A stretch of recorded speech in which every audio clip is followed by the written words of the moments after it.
kabajamtoota fi jaallatamtoota maatii Siinqee Production nagaan keenya kan kabajaa isinii dhiyeessaa gara qophicha har'aaf qindeeffannetti achi dabarra.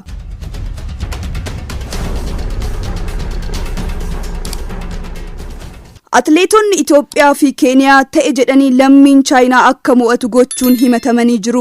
Atleetiin Itoophiyaa tokkoo fi atleetonni Keeniyaa lama atleetii Chaayinaa dorgommii maaraatoonii walakkaa Beijing akka mo'atu ta'e jedhanii gadhiisaniif jedhamuun qorannoon irratti gaggeeffamuun eegalee jira. Kanumaan wal qabatee odeessa qindeeffannee qabna. Hanga xumura qophii keenyatti nu waliin akka turtan kabajaan isin gaafanna.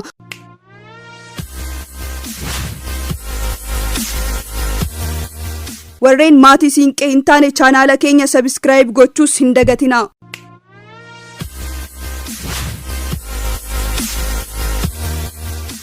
Qopheessaan dorgommii kanaa waajjira ispoortii Beijing dhimmicha qorachaan jira jechuun Associated Presidentiin himee jira.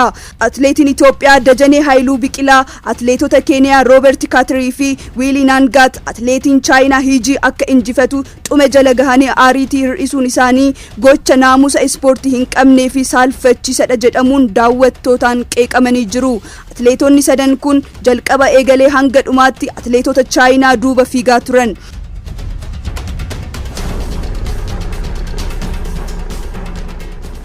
Viidiyoon miidiyaa hawaasa gubbaa qoodameen gara dhuma dorgommichaatti atleetonni sadan baha Afrikaa aariitii isaanii hir'isuun atleetiin Chaayinaa akka injifatu harkaan yeroo haasa'an mul'atanii jiru.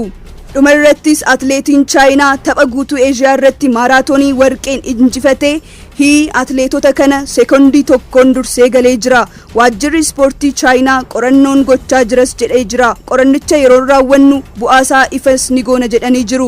Viidiyoon xumura dorgommichaa mul'isu miidiyaa hawaasa Chaayinaa Weibo irratti bal'inaan qoodamee jira. Hedduun nama atleetiin Chaayinaa dorgommicha akka injifatu dursee haalli mijatee akka tures agarsiisa jedhanii jiru.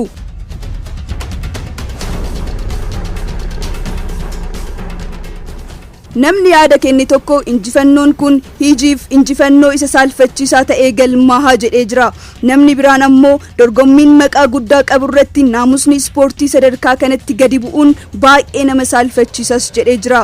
Dorgommiiwwan atleetiksii Chaayinaa irratti waliin ta'uun yeroo mudatu kun kan jalqabaatis miti jedhanii jiru. Bara 2018tti dorgommii walakkaa maaraatoonii Shenzenitti godhame irratti hirmaattota 258 keessaa walakkaa kan ta'an qaxxaamura fayyadamaniis jiru.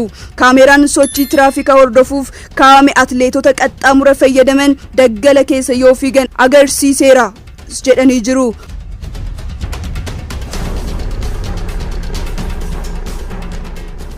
Qophii har'aaf qindeeffannee xumurree jirra. Hanga xumura qophii keenyatti waan nu faana turtaniif guddaa isaa galatoomaa isiniin jenna.